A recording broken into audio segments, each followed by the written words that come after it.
Today in our 2016 GMC Sierra 2500, we're going to be installing PTC's custom fit engine fuel filter. And this will just thread on, and it's got a drain valve here at the bottom.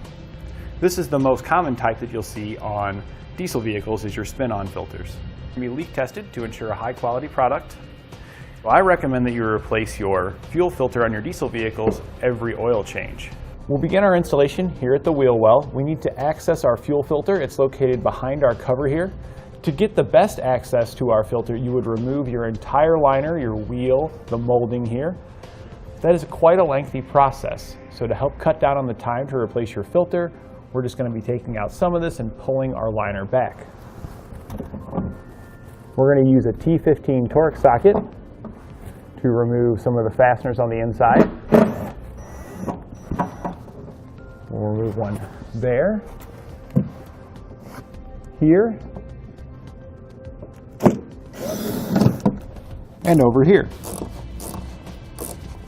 And now with our liner pulled back above the wheel here, we can see our fuel filter located right here.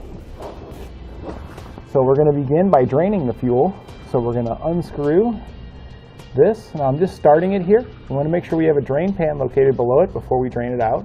We'll unscrew our drain here at the bottom, let the fuel drain out. While that's draining, we'll unclip the electrical connector that goes to our water separator. Once we've got that done and it's drained, we can now unscrew our filter. We're not going to use an oil filter wrench to remove our fuel filter because our fuel filter has a similar design to an oil filter, so it'll work just fine. If you need an oil filter wrench, you can pick one up here at etrailer.com. We'll now use our oil filter wrench to remove our fuel filter. Once you've got it cracked loose, you can take it off the rest of the way by hand.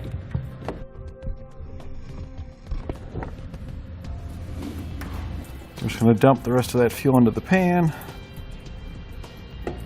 and now we can slide our filter out. You can now put your filter in a vise. You could use your filter wrench to hold it, but it can be very difficult. You'll now need a 1 5/8 inch wrench.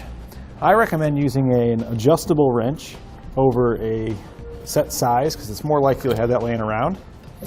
And you want to unscrew the oil filter separator sensor from the bottom here. And this is the same way. Once you've got it broke loose, you can unthread it by hand. You want to take the seals that come in your kit and use some of the fuel that's left in the bottom of your water separator to lubricate the new seals. And this will help ensure that you don't tear the seal when installing it and that you don't have any leaks. Next, you want to remove the old seal from your water separator sensor. Install the new seal.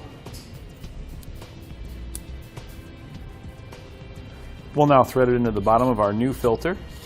We're just going to do it by hand right now. We can go back after we get it fully installed and just snug it up a little bit with the wrench. We'll then take our large new seal that comes in our kit. We're going to press that down in the groove on our filter here.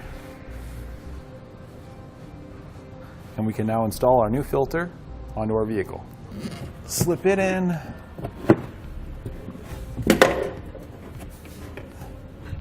Making sure that our seal stays in place. And then simply thread it back on to the vehicle. Once the filter has contacted the sealing surface, you want to tighten it an additional 1/4 turn. Now normally I don't recommend using filter pliers to do this, but we're only going to be tightening it a little bit. Now you want to make sure you got your drain valve tightened back up, and you plug your electrical connector back in.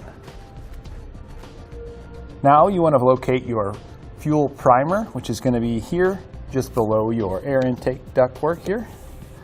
And all you do for this is you just press it down.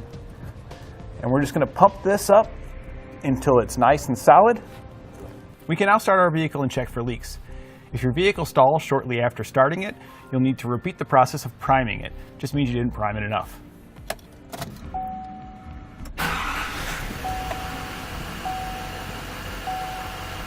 Our vehicle's running fine, so we're going to check for leaks.